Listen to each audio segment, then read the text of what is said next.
The key to absolutely anything and everything on YouTube really all comes down to audience retention and watch time. Getting the YouTube algorithm to push out your videos, getting your videos to rank in search on YouTube, getting more views, growing your audience, growing your community. Literally everything and anything when it comes to your channel and your videos all comes down to your ability to garner audience retention and watch time. And very few people realize that whether you are creating sit-down advice videos or vlog style videos or some kind of walkthrough video, how high your audience retention rate is going to be and how much watch time your videos gain, all of that really comes down to the outline and the structure of your videos. When you are planning and outlining your YouTube videos, you really want to think of your outline as sort of like an essay. Whether it's a sit-down video or vlog style video, it's going to have a beginning, a middle, and an end. It's going to have an introduction, a body, and a conclusion. And depending on the flow, the quality of the writing, your ability to hook the reader, all of that is what is going to determine whether or not your reader makes it all the way through your entire essay. And just like that, when it comes to your videos on YouTube, each one of your videos has a beginning, a middle, and an end, and you want to have your viewers watch as much of your video as possible beginning to end. Again, so that your video has the highest possible audience retention rate and the most watch time possible. So now let's dig a little deeper into each one of these three sections of your video outline and how to make them a whole lot stronger so that you can get the maximum possible audience retention and watch time. The very first thing that you need to dissect and perfect is your video's intro. No matter what kind of video it is or where on YouTube your viewers are finding that video,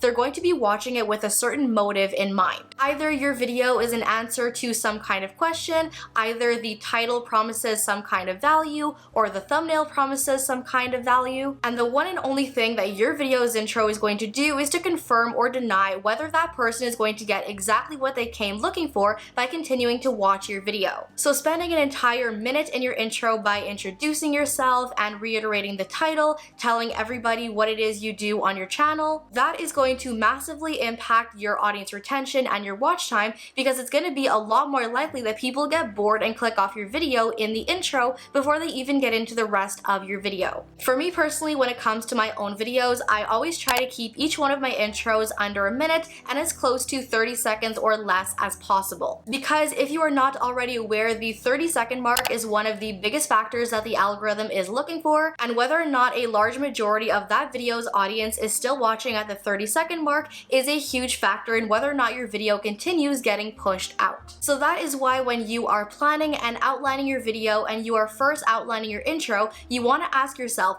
how can you hook the viewer immediately? What is absolutely crucial that your video's viewer needs to know in the first few seconds after they click onto your video? And how exactly can you confirm to your viewers as soon as they click onto your video that this is the video they want to keep watching? That is how you get your viewers to stick around beyond your intro and keep watching the rest of your video. Then we move on into what I like to call the body of the video, again very much like an essay. And this is by far the hardest section of the video to keep people watching all the way through, so you really want to make sure that you're focusing on the flow of your video and how to hook people's attention. If you're outlining some kind of a sit-down video, this is where you're going to find each one of the points you're discussing, or each one of the tips you're giving, or each one of the questions you're answering. If you're outlining and planning more of a vlog style video, this is where you are planning where you're going to go, what you're going to do, what you're going to be sharing, what you're going to be showing, and specifically in what order you're going to be showing things so that the flow of your video actually makes sense, actually flows very naturally, and keeps people watching without wondering what exactly is happening in this video. Basically, no matter what type or form your video is going to take, at the end of the day, it really is kind of like telling a story that has to have some kind of purpose or value or some kind of motive. If at any point while watching your video, your viewer has time to stop and ask themselves, wait, why am I watching this video again?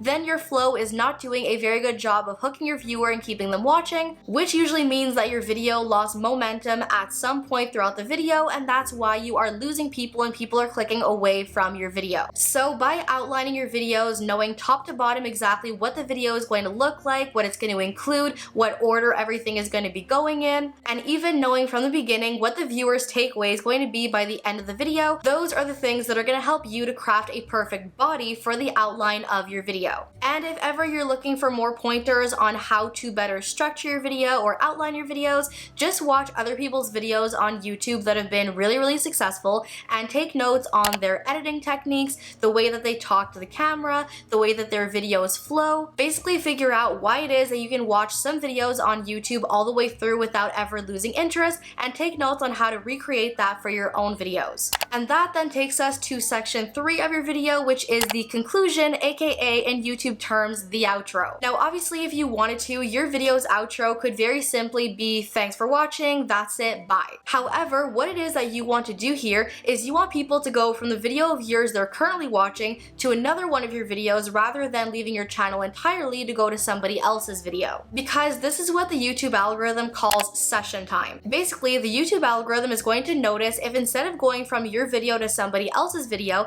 the session of time they're spending on your channel is much longer because they're going from one of your videos to another one, to another one, to another one, and basically in layman's terms, binging your content. The longer people are staying on your channel for and binging your content more, the more the YouTube algorithm thinks, well, if these people are really enjoying this content, we should push it out to other people. So for that reason, your video's outro is the perfect opportunity to get a little bit crafty, a little bit more methodical, and figure out how you can use your outro to keep people watching others of your videos. So in my own last few videos, my new sort of method has been to end off my video by saying, thanks for watching. If you guys want to see any more videos on how to build, grow, and monetize your YouTube channel, here are 2 more of my videos that YouTube thinks you will love. And then when I am uploading my video to YouTube, I go over into the end cards section, and this is where I add 2 different end cards. The first one is basically just my most recent upload, and then the second one is the one where YouTube actually picks the best out of your videos for each individual viewer. Which means that for each individual viewer who watches your end card, they're going to have a different one of your videos recommended to them